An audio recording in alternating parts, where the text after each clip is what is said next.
La tradición identifica a Lucas con el médico del que habla San Pablo en sus cartas y que aparece también en el libro de los Hechos de los Apóstoles.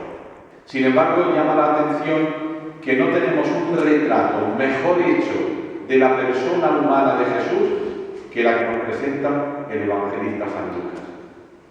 ¿Por qué? Porque el evangelista San Lucas es alguien que se ha entusiasmado con la persona de Jesús, y vosotros sabéis que lo mejor para conocer a alguna persona, algún acontecimiento, alguna cosa, es el tener interés. Hay un filósofo alemán que vive todavía, muy amigo del Papa, por decir algo que se llama Habermas, que dice que no hay conocimiento sin interés, y es verdad. Yo conozco aquello que me interesa. Cuando algo no me interesa me pueden hablar, me pueden decir que no me he quedado con nada. Por tanto, Lucas es un evangelista que está enamorado de Jesús y que, como hacen los fans o los personajes públicos, intenta saber cuanto más de Jesús. De tal manera que si tuviéramos que trazar una imagen del Jesús y que nos saliera el Jesús más vivo, más llamativo, sin lugar a dudas es el del Evangelio de San Lucas. Por tanto, estamos hablando un cristiano, Lucas un cristiano, posiblemente médico, de la zona no judía, por lo menos de procedencia no judía. Por tanto, Lucas viene de la gentilidad, Lucas viene de ser pagano. Era pagano y comienza a ser cristiano al conocer a Jesús, posiblemente por la predicación de Pablo. Además, Lucas, como vosotros sabéis, los 4 evangelios son catequesis a comunidades concretas.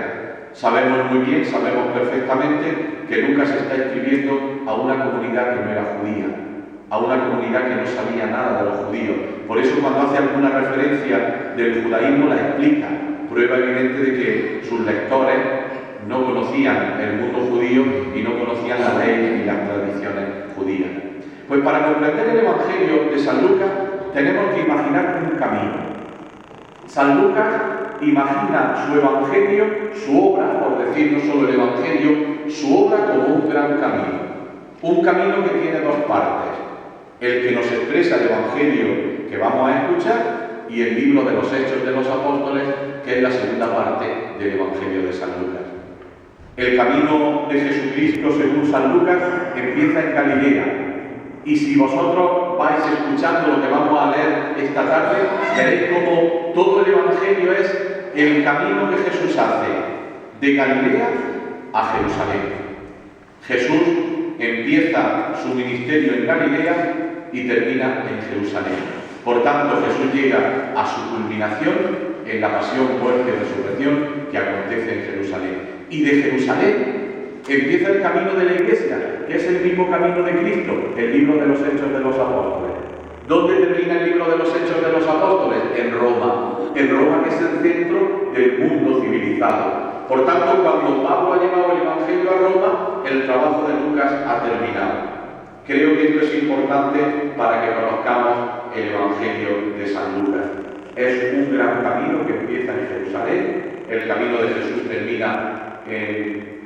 empieza en Galilea, termina en Jerusalén, y de Jerusalén empieza el camino de la Iglesia, que terminará en Roma. ¿Cuáles son los rasgos del Evangelio de San Lucas? San Lucas es el Evangelio de la misericordia. Una de la parte central del Evangelio de San Lucas son las parábolas de la misericordia. El buen samaritano, la moneda perdida, la oveja perdida y sobre todo la gran parábola del capítulo 15 del Hijo Pródigo. Ahí vamos a dejarlo ahí para que después tracemos una imagen de Cristo. Lucas es el evangelista de la misericordia. Lucas es también el evangelista de la oración. Veremos a lo largo del Evangelio cómo Jesús, en cada momento fundamental de su vida, ora. Cómo Jesús enseña a orar a sus discípulos. Vemos también cómo San Lucas es el evangelista de los pobres. Constantemente aparecen los pobres como los privilegiados en la predicación y en la vida del mismo Cristo.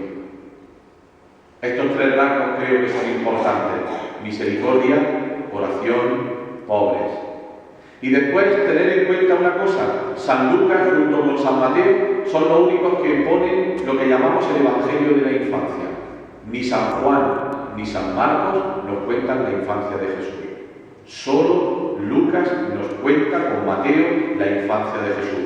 Uno, Mateo desde una perspectiva judía, para cumplimiento de la Escritura, y otro como desde una perspectiva no judía, Jesús es el Salvador. Y además, otra cosa que me parece interesante cuando lleguemos a la pasión. En la pasión de San Lucas aparece el Cristo más humano. Y además, no os perdáis cuando lleguemos a la pasión, cómo Lucas es un gran observador y nos invita a nosotros a que observemos. Os voy a poner un ejemplo. En el Evangelio de San Lucas, cuando se cuenta la negación de Pedro, hay una de las escenas más hermosas de todo el Evangelio. Jesús que mira a Pedro, y Pedro, al verse que Jesús lo mira, se echa a llorar amargamente. Esa escena, ese gesto que puede pasar desapercibido, son gestos que el evangelista San Lucas mira mucho. El evangelista San Lucas nos presenta a un Jesús que mira a Pedro y mira a Pedro con amor. Además, San Lucas es un evangelista que interroga. Voy a poner el ejemplo de la parábola del buen samaritano. Empieza la parábola diciendo aquel hombre sabio de la ley: ¿quién es mi prójimo? Y Jesús le cuenta la parábola. Tu prójimo es un hombre iba de Jericó a Jerusalén, etcétera, etcétera. Y al final el Señor cambia la pregunta. No te preguntes quién es tu prójimo, sino pregúntate si tú eres prójimo, que es diferente. Porque le dice, de todos estos que pasaron junto a aquel hombre que había sido tirado en el camino, ¿quién te crees tú que actuó como prójimo? Y la respuesta es el que practicó la misericordia. Por tanto, fijaros cómo Lucas nos ha provocado, por tanto, sentir que el Evangelio os provoca, y encontraréis como, en este caso concreto, no se trata de que te preguntes quién es tu prójimo, sino que te preguntes si tú eres prójimo. Por terminar y por resumir, porque lo que hemos venido aquí es a escuchar el Evangelio, solo hacer un trazo de la figura de Jesús. El Jesús de San Lucas es un Jesús profundamente humano, un Jesús que se alegra, un Jesús que llora, un Jesús que sufre, un Jesús que toca, por ejemplo, al hijo de la viuda de Naín, toca la muerte, toca a los leprosos, un Jesús profundamente humano, un Jesús que se enternece, que tiene un corazón de carne. ¿Por qué? Porque Jesús, como su nombre indica, es el que salvará al pueblo de sus pecados. Por tanto, lo que emerge en el Evangelio de San Lucas es un Jesús salvador, un Jesús, un Hijo de Dios que salva, un Dios que quiere salvar. Creo, queridos hermanos, y con esto termino, que es muy importante que tengamos esto en cuenta, porque muchas veces hoy hablamos de Jesús, hablamos de la cristología que se dice en la teología, pero no le metemos la parte de la salvación, lo que se llama en teología la soteriología. Un Jesús que nos salva no tiene sentido. Y ese es el Jesús que nos transmite el evangelista San Lucas. Y la última palabra, esta vez de verdad, Lucas es el evangelista de la Virgen. Nadie como San Lucas nos transmite la figura de la Virgen María. Pero ahora solo nos queda escuchar el Evangelio según San Lucas.